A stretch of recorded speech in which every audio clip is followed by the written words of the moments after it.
الحمد لله نحمده ونستعينه ونستغفره ونؤمن به ونتوكل عليه ونعوذ بالله من شرور أنفسنا ومن سيئات أعمالنا من يهده الله فلا مضل له ومن يضلله فلا هادي له ونشهد أن لا إله إلا الله وحده لا شريك له ونشهد أن سيدنا وحبيبنا ورحمتنا ومولانا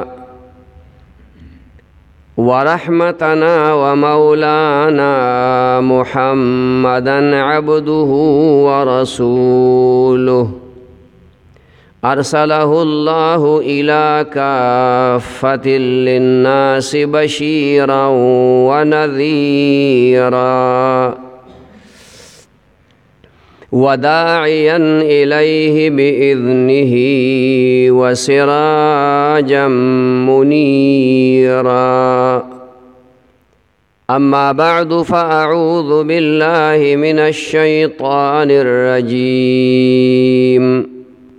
بسم الله الرحمن الرحيم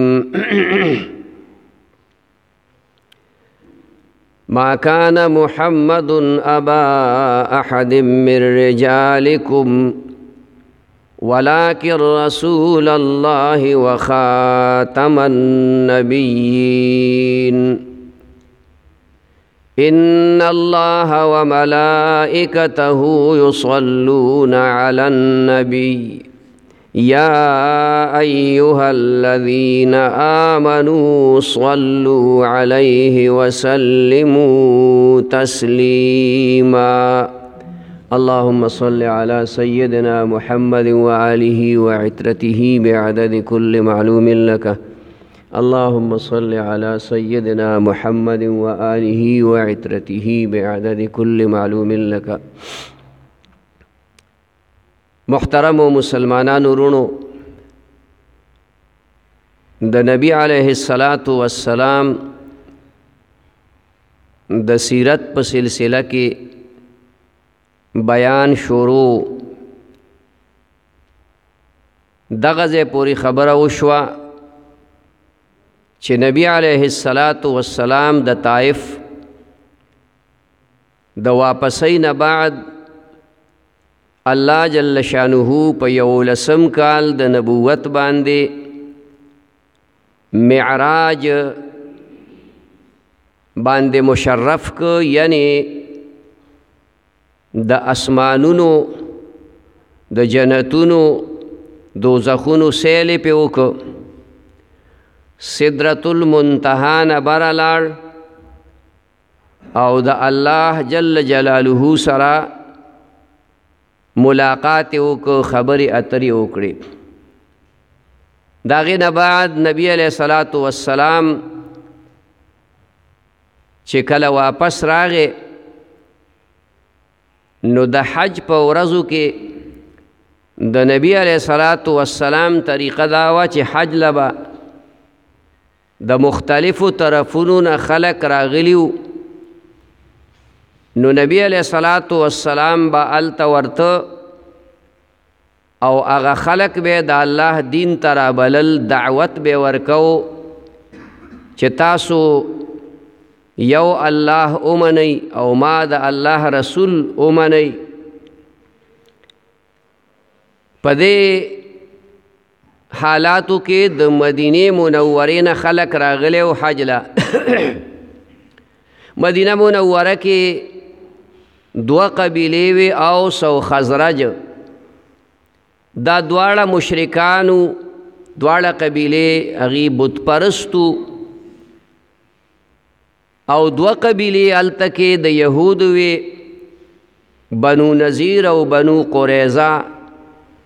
هغه اهل کتابو د علم خاوندانو اغوی با د دې اوس او خزرج په مخ کې د نبی آخر الزمان صلی الله علیه وسلم تذکره کوله. دوی خپل منځ کې به اکثر جنګونه کول، جګړې به یې کولې. نو د یهودو به د خلکو ته وی د خپلو مقابلو ته، د دشمنانو ته، اوس او خزرج والا ته چې آخري پیغمبر به راځي، مونږ به په هغه باندې ایمان راوړو او ستاسو مقابله به کوو، الله به مونږ له فتح راکوي او تاسو ته به مونږ شکست درکوو. په دغه وخت کې چې کله د خزرج قبیلې څو کسان حج له راغلي وو، په هغې کې 6 کسانو هغه د نبی علیه الصلاة والسلام په لاس ایمان راوړو. منا کې دا یو ځای کې کېناستل، نبی علیه السلام هلته ورغې، هغې ته د دین دعوت ورکو او هغوی یو بل سره مشوره وکړه چې هلکه دا خو بعینه حق پیغمبر دی، د کم پیغمبر متعلق چې مونږ ته یهود خبره کوي، هغه آثار، هغه علامات، هغه نښې نښانې، د هغې په وجه باندې دوی وپېژنده چې دا نبی آخر الزمان دی. نو وی چې اسې نه چې په دې شرافت کې هغوی زموږ نه مخکې شي، نو راشئ چې ایمان پرې راوړو. نو ایمان پرې راوړه 6 کسانو. بیا دوی لاړل. آینده کال چې دا 12م کال د نبوت دی، بیا د حج وخت دی. د مدینې منورې نه 11 کسان نور راغله. په هغې کې یو کس زوړ عباده ابن صامت او نور چې کومه دی نو 9 کسانو یا 15 کسان په هغې کې زاړه وو، 2 کسان پکې نوي وو. هغوی راغله نبی علیہ الصلاۃ والسلام سره او مکه ځای کې ملاقات وکړه چې 13 کال کوم ځای کې ملاقات کړی و. نبی علیہ السلام هغې ته د دین دعوت ورکړ او قبول یې کړ. هغې هم ایمان راوړه. بیا په آینده کال باندې نور کسان راله، 72 کسان یا د دې نه هم زیات، 72 نارینه او څه پکې زنانه وې. هغې ټولو ایمان راوړه او نبی علیہ الصلاۃ والسلام ته دا دعوت ورکړ چې ته زمونږ وطن ته راځه، زمونږ ځای ته راځه، مونږ به ستا هر قسم تعاون او امداد کوو. نبی علیہ الصلاۃ والسلام هم دا خوښه وه، خو د الله د حکم په انتظار و چې الله کله حکم وکړي نو پیغمبر د ځان نه کار نه کوي. د الله حکم نه وي شوی نو هغې پورې یو کار او یو عمل نه کوي. دوی خبرې اترې کوي. حضرت عباس رضی الله تعالی عنه د نبی علیہ الصلاۃ والسلام تره دی، د نبی علیہ السلام نه 2 کاله مشر دی. دغه وخت کې لا ایمان نه دی راوړی. هغه راغې او خلکو ته وی تاسو یاد وساتئ چې ګورئ نبی علیہ الصلاۃ والسلام د ډیر لوی عزت خاون سړی دی. اگر که د مکې مکرمې خلکو په ایمان نه دی راوړی، خو د ده د حفاظت دپاره موږ دلته کې یو، دته هیڅ قسم تکلیف څوک نه رسوي، نشي رسولی. او که تاسو دی هلته بوځئ، هسې نه چې بیا د ده حفاظت نشئ کولی. هغوی کې هر کس دا خبره وکړه چې مونږ په ده باندې به ځان قربانو او مونږ به چې کوم دی د ده هر قسم حفاظت کوو، ستاسو نه زیات حفاظت به مونږ د ده کوو. په دې کې هغه مطمئن شو په دې خبره. حضرت عباس رضی الله تعالی عنه په دې خبره مطمئن شو چې دا خلک یقیناً چې په نیکه جذبه باندې لګیا دي. نبی علیہ السلام ته د راتلو دعوت ورکړ نو هغه ورته وی چې نشم لاسو پورې ماته د الله حکم نه شوی. خو دغه وخت کې نبی علیہ السلام خوبونه لیدل. څنګه چې نبوت ملاوېده، د نبوت د ملاوېدو نه مخکې نبی علیہ السلام عجیبه خوبونه لیدل. نو د هجرت نه مخکې نبی علیہ السلام یو خوب ولید چې ما داسې وطن ته هجرت کړی چې هلته د کجورو جنګلات دي او باغونه دي. اوس د کجورو جنګلات او باغونه مدینه منوره کې هم نور وته د عربو په نورو علاقو کې هم نو په دې وجه حیران پاتې او خلق دی خوا ایمان راوړي د مدینې منورې. نو د نبی علیہ السلام میلانم دغه طرف ته و. یو سړی په هغه خلکو کې پاسید، وی یا رسول الله صلی الله علیه وسلم یو خبره کوم. وی ووایا. وی خبره دا کومه اسې نه چې داسې وخت راشي چې تعالی الله غلبه درکړي او الله به غلبه درکوي. الله پاک با دا ټول عرب ستا تابع کوي. خو اسې نه چې داسې وشي چې ته واپس مکې مکرمې ته راشي. واپس مکې مونږ پرېږدي په ځای باندې. مونږ خو ایمان راوړی دی، خو تا چې بوزو نو برکت لدی بوزو، ته رحمت د الله د طرف نه دغې لدی بوزو چې ته به زمونږ سره. نبی علیہ الصلاۃ والسلام فرمایل زمونږه او ستاسو وینه یوه ده. ستاسو وینې زمونږ وینې دي او زمونږ وینې ستاسو وینې دي. زه ستاسو نه یم، تاسو زما نه یئ. مطلب چې زمونږ یو بل سره هغه عارضي تعلق او عارضي دوستانه نه ده، مستقله دوستانه ده. دا خبرې نبی علیہ السلام وکړې، هغې ډېر مطمئن شو. خلک واپس لاړل او نبی علیہ السلام د هغې سره دوه صحابه، مصعب ابن عمیر رضی اللہ تعالی عنہ او عبداللہ ابن ام مکتوم رضی اللہ تعالی عنہ دای وسره د تعلیم د پاره ولېږل. مصعب ابن عمیر ته قرآن ډېر یادو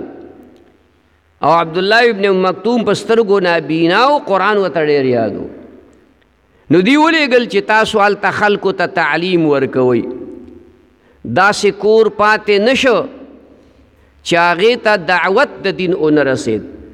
او داسې کور پاتې نشي چې په هغې کې یو نه یو کس مسلمان نشي. بیا په دغه وخت کې یو سړی راغی، تورې راوښکلې ده. دوی چې په کوم ځای کې دیره دي، قبا د مدینې منورې نه 100 کیلومیټره بار، هلته دا صحابه کرام چې څومره تلي دي او هجرت یې کړی دی او کوي، لا هجرت نو شروع شوی، خو دا هلته کې وو. اسعد ابن زراره رضی الله تعالی عنه دا غزې لوی سړی دی، ملک دی، خان دی. دا مصعب ابن عمیر دا به د هغې سره او خلکو ته به د دین دعوت ورکو. نو یو کس راغی، تورې وښکلې ده او اسعد ابن زراره ته وایي چې تا دا سړی راوستی دې دپاره. مصعب ابن عمیر یې ورته یادو چې په خلکو کې اختلافات پیدا کی، فتنه او فساد خواره کی. نو مصعب ابن عمیر ورته وایي د خدای بنده ته لږ کښېنه، زما خبره واوره، که خبره در باندې ښه ولګېده قبول یې که، که در باندې ښه ونه لګېده نو ځه، خو خبره خو واوره، تا خو خبره اورېدلې نه ده. کېناست، وی بلکل دا تا د انصاف خبره وکړه. هغه ته د قرآن تلاوت وکړو او بیا دای ورته وی چې مونږ ته الله نبی را لېږلی دی، رسول را لېږلی دی. هغه وایي چې یو الله باندې ایمان راوړئ او زه د الله نبی او پیغمبر ما رسول ما ومنئ او صله رحمي کوئ، زنا مه کوئ، غلا مه کوئ، ډاکه مه کوئ. دروغ به وایې دوکې دا خبرې وی چې دا خو بالکل صحیح خبرې دي نو وی چې ستاسو په دې دین کې د داخلېدو څه طریقه ده نو حضرت مصعب رضی الله عنه ته وی چې دا طریقه ده چې اوبه لامبې پاکې کپړې به واچې او بیا به کلمه شهادت وي هغه پاک کساتو لمبل پاکې کپړې واچولې او هغه ورته کلمه وویله اشهد ان لا اله الا الله واشهد ان محمد رسول الله ایمان یې راوړو وی اوس 2 رکعته مونځ وکړه نو مونځ خو لا هغوی نه زده کړی خو شکل د هغه 2 رکعاتو یې ورته وښود هغسې وکړه دی چې واپس لاړ هغه جماعت ناست دی دا قبیله عبدالاشهل د هغې قبیلې نوم دی قبیلې خلک مشران ناست دي دا ور روان دی و یاره دا سړی خو بدل بدل را روان دی د دې مخې چې ده نو بل شانې اوس چې را روان دی نو بل شانې دی چې راغی وی هلکه وی چې بلکل دا حق نبی دی د هغه دا شاګرد دلته کې راغلی دی د هغه کمې خبرې دي نو چې د هغه پیغمبر به څومره قیمتي خبرې بل کس وی ورېږه زه به خپله ورځم بل ورغی چې هغه ورغی او هغه د قرآن تلاوت ورته وکړو په هغه باندې مسر وشو سعد ابن معاذ رضی الله تعالی عنه هغه باندې هم اثر وشو او د هغه کمال دا و چې هغه د ټولې قبیلې مشر او د هر چا پې ښه اعتماد و وی که ده ایمان راوړه نو دا به دا ټوله قبیله ایمان راوړي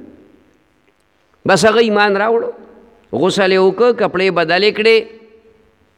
کلمې وویله مسلمان شو چې واپس را روان و قبیلې والا خلک چې ناسو په کوم ځای کې وی دا سړی خو بدل را روان دی حالات بدل دي چې راغې ورته یې یاد وساتئ داسې کلام په مخ د ځمکه باندې ما نه دی اورېدلی دومره ښایسته او خوندور کلام دی دا بالکل حق خبره کوي او هغې ته وی تاسو ما څنګه ګڼئ وی مونږ تا ډېر ښه سړی ګڼو ته زمونږ مشر او ته ډېر خیرخوا یې ستا ډېر احسانات دي نو وی چې هر کله ما ښه سړی ګڼئ نو ما ایمان راوړه تاسو ایمان نو ټولو ایمان راوړه ټولو وایي سبحان الله ټولو ایمان په یو ځای باندې راوړه د هغې هغه آبادۍ اوس هم شته د هغې د مشر هغه کور هغه عرب روغ ساتي زیړ غوندې رنګ یې ورکړی داسې لږ تیز د دی نه او د هغه خلکو کندرات موجود دي غونډ کلی په یو ځای مسلمان شوی دی غونډه قبیله په یو ځای ځکه پخواني کلي به د قلا دننه وو ټول کورونه به د قلا دننه وو نو هلته موږ ورلو نو د هغه مشر هغه کور یې اوس هم شته ښکلی مزېدار کور دی او مرمت پکې کوي خرابېدول یې نه ورکوي شاته یې وله شډل شډل پلستر ورکړی دی او داسې دا کریم کلر داسې غوندې رنګ یې وله ورکړی ما سره موبایل هغې باندې هغه تصویر یې ما د اغستی او نور د خلکو کور دی چې هغه کنډرات دي پراته دي چتونه متونه پې نشته دیوالونه شته بهرحال عرض مې دا کو چې دغه خلکو هغې ایمان راوړه بس دړادړ په مدینه منوره کې اسلام خورېدل شروع شو د نبی علیہ السلام د تلو نه مخکې بلا خلکو ایمان راوړو بیا نبی علیہ السلام ته حکم وشو چې هجرت کوئ نبی علیہ السلام صحابه کرامو ته وویل چې هلکه هجرت کوئ خو پټ به ځئ کافران درته تکلیف ونه رسوي په یو ځای به هم نه ځئ لږ لږ کسان به ځئ لږ لږ کسان نو یو کس دوه کسه په پټه باندې هجرت به یې کو ابو سلمه رضی الله عنه یو صحابي دی هغه سره خپله بیبي ده ام سلمه او یو ماشوم زوی دی دوی هجرت وکړه اوښ باندې تشریف فرما شو روانېدل دی خدا خیالو چې موږ باندې به څوک خبر نه شو خو هغې پې مشرکان پې خبر شو چې پې خبر شو نو د دغې زنانا رونا تربوران راغله او هغه واپس دا ام سلمہ رضی الله تعالی عنها غ بیبی ده چې د خپل خاوند د وفات کېدو نه بعد د رسول الله صلی الله علیه وسلم په نکاح کې راغلی ام المؤمنین د مؤمنانو مور بیبی نو هغه راکوزه کړه وی چې دا که ته ځې ځه خو زمونږ زنانه او زمونږ خور به نه بوځې ای واپس د بنو اسد د ابو سلمہ د کورنۍ خلک راغله هغه ماشوم یې ترې واغست وی دا زمونږ ماشوم دی دا به نه بوځي ابو سلمہ ډېر په غم او خفګان کې هجرت وکړ لاړ ام سلمہ رضی الله تعالی عنها فرمایي چې زه به روزانه بار دغه فلاني ځای ته راوتم او سهار نه ماښامه پورې مې جړل نو نور څه خو مې وس نه و یو کال په دې کې تېر شو اخر وی زما د ترې او زوی په ما رحم راغی او هغه رونو ته یې راله وي چې د خدای بندګانو تاسو ولې په دې زنانه باندې ظلم کوئ دا خو ډېره زیاته ناکاره خبره ده چې تاسو په دې ظلم کوئ او دا نه پرېږدئ بس هغوی اجازت ورکړ هغه د ابو سلمہ رونو تربورانو هغه ماشوم لم اجازت ورکړه د هغې کې ماشوم دی هغه دې ځان سره واغسته او تنې تنها روانه شوه یوازې دا روانه شوه نو چې لږه مخکې لاړه تنعیم یو ځای دی د مکې مکرمې نه 9 کیلومیټره فاصله باندې هلته یو جومات دی مسجد عایشه دې نه حضرت عایشې رضی الله تعالی عنها د عمرې احرام کړی و هغه تنعیم ته چې ورسېدم نو ما وکتل یو سړی دی مطعم ابن جبیر د هغه نوم دی وی هغه ما ته ووی چې څه کې وی انتهایی شریف سړی دی ما ته ګوري نه ما ته وی چې څه کې ما ورته زه خو مدینې منورې ته هجرت کوم وی راته وی تا سره څوک دی ما چې الله را سره دی او زما دا ماشوم بچی وی ښه نور څوک در سره نشته نارینه وی نه وی راغی د اوښ مهارې ونیو او روان شو وی کوم ځای کې چې به موږ دمه کوله وی اوښ به کېنو ما ته به یې شا کړه وی چې ته د اوښ نه کوشه بیا به یې اوښ روان که لرې آخوا به یې چېرته ونې بوټي ته وتړه او دی به آرام دم وکړو ما به هم آرام وکړو بیا چې کله د تلو ټایم به شي بیا به یې اوښ راوست بیا به زما خوا کې اوښ کېنو ما ته به یې شا کړه وی چې په اوښ باندې سوره شه وی زه به بیا اوښ ته وختم ماشوم بچی را سره وی چې هلته اخر دا چې مدینې منورې ته قبا ته ورسېدو وی چې د لرې نه د قبا کورونه ښکاره شو ما ته وی چې ستا خاون ابو سلمہ هغه دی کلي کې دی وی ما دا زه ورته ورسولم خپل خاوند ته او دالته لږه دمه وکړه واپس مکې مکرمې ته را روان شو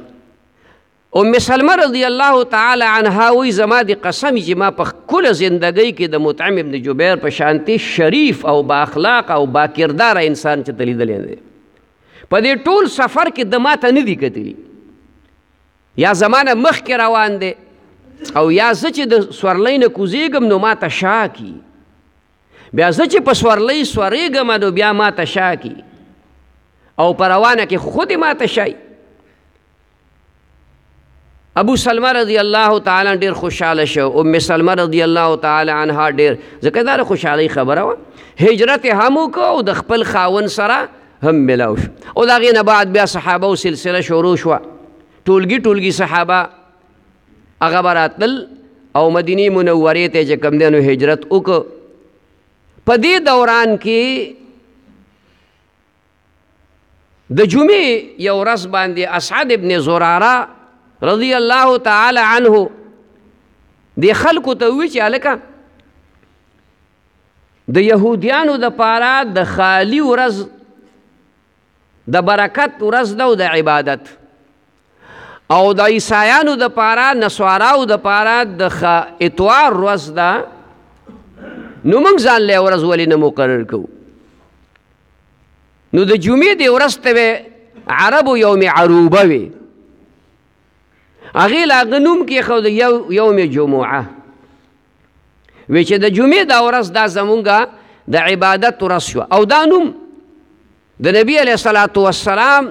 په نیکانو کې لا اسلام نو راغلی د جاهلیت په زمانه کې لؤی د هغه په نیکانو کې یو نیکه و هغه هم دا ورځ مقرر کړې وه د وعظ و نصیحت دپاره خلک به یې راغونډول او هغې ته به یې چې کوم دی نو نصیحت کو او دغه بیا ورته وی چې شرک مه کوئ بت پرستي دا مه کوئ صله رحمي کوئ ښه کارونه کوئ بد مه کوئ د نیکۍ هغه تعلیم به ورکو چې کوم تعلیم څه موده پس رسول الله مبارک د هغې دپاره دنیا ته تشریف راوړي نو اسعد ابن زراره رضی الله تعالی عنه هغه دغلته کې د جمعې مونځ شو دا اولنۍ جمعه ده چې په مدینه منوره کې وشوه او لږې ورځې پس بیا د جمعې متعلق صورت نازل شو قرآن مجید کې وایي که مسلمانانو ته حکم راغی یا ایها الذین آمنوا اذا نودي للصلاة من يوم الجمعة فاسعوا الى ذکر الله وذروا البيع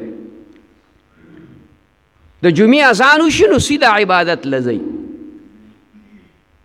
نو هغه نوم د جمعې قرآن مجید کې دا د اسعد ابن زراره اجتهادو د قرآن سره مناسب وختو دغه اولنی مونځ او نبی علیه السلام بیا صحابي له خط ورکړه چې دا خط یوسه هغې ته ووایي چې تاسو دغسې د جمعې مونځ کوئ هغې د جمعې مونځ شروع کړی نو بیا مستقل طور باندې رسول الله مبارک د حکم په مطابق باندې به د جمعې مونځ چې کوم دی نو هغه په مدینه منوره کې کېده ابو داود شریف کې حدیث دی صحابه فرمایي چې الله دې په اسعد ابن زراره باندې رحم نازل کی هغه مونږ ته دلته د جمعې مونځ شروع که اول به هر حال زما رونو صحابه کرامو په دغه تکالیفو کې په دغه سختو کې هجرت وکړو دا 400-500 کیلومیټره مزل دی نو هغه وخت کې چا سره لاره او موټر خو نه و هغې زمانې سورلی اوښو اسو خر دا سیزونه د سورلی و او ډېر خلک داسې و چې انتهایی د غربت زمانه وه نو د صحابه کرامو سره سورلی هم نه وه خر او ټټو قچر او اوښ دا هم د چا سره نه نو ډېر خلک داسې و چې هغې خالص پیاده مزل کو ټولو صحابه کرامو هجرت وکړو بغیر د هغه څو صحابه کرامو نه چې هغه د کافرانو په پنجه کې ګیرو او د هغوی نه نشو بچ کېدی ځکه چې هغه د هغې غلامان و هغې نه پرېښودل او یو رسول الله صلی الله علیه وسلم او یو ابوبکر صدیق رضی الله تعالی عنه او یو حضرت علی کرم الله وجهه 3 کسان دغه دی او نور 100 کسان مسلمانان دي چې هغه غلامان دي هغې په ظلم و ستم کې دي